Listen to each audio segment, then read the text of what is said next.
Hi, Norman. So,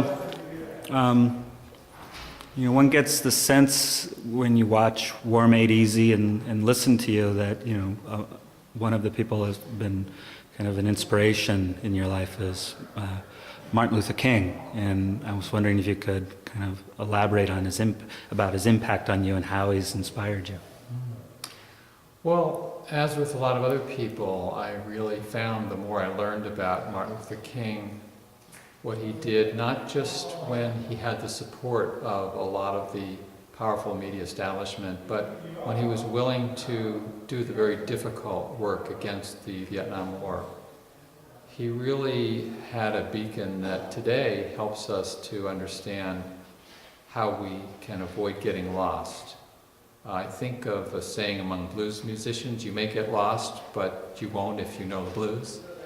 And in a real sense, for progressive politics, when there are so many different cross currents and pressures and so forth, to really look at how King kept his eyes on the prize, not in an easy way, not the idle dreamer as he's been called, the stereotype, the martyr on the postage stamp, the guy that has been whitewashed by one president after another, but the man who denounced what he called the madness of militarism when the country was beset with that sort of madness in 1967, was willing to challenge a Democrat in the White House who had helped push through landmark civil rights legislation when King had all this pressure to just don't go up against President Johnson.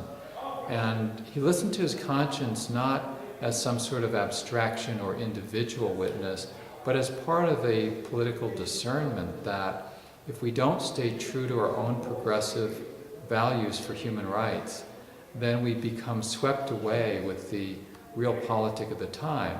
And he was visionary in that way because he was willing to do what is difficult but what is correct.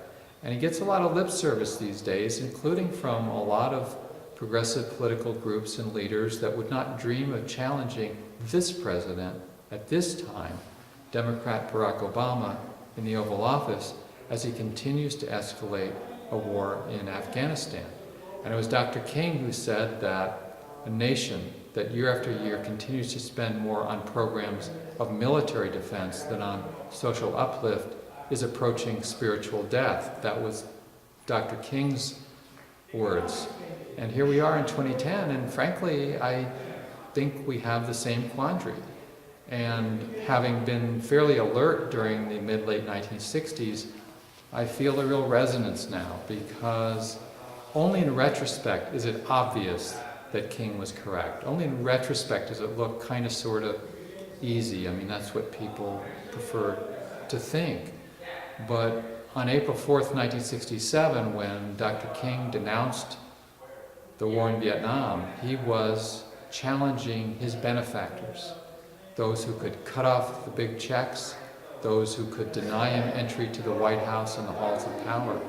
And here we are, in the second year of the Obama administration, and our country is being bled dry by way over $2 billion a day being spent on the military.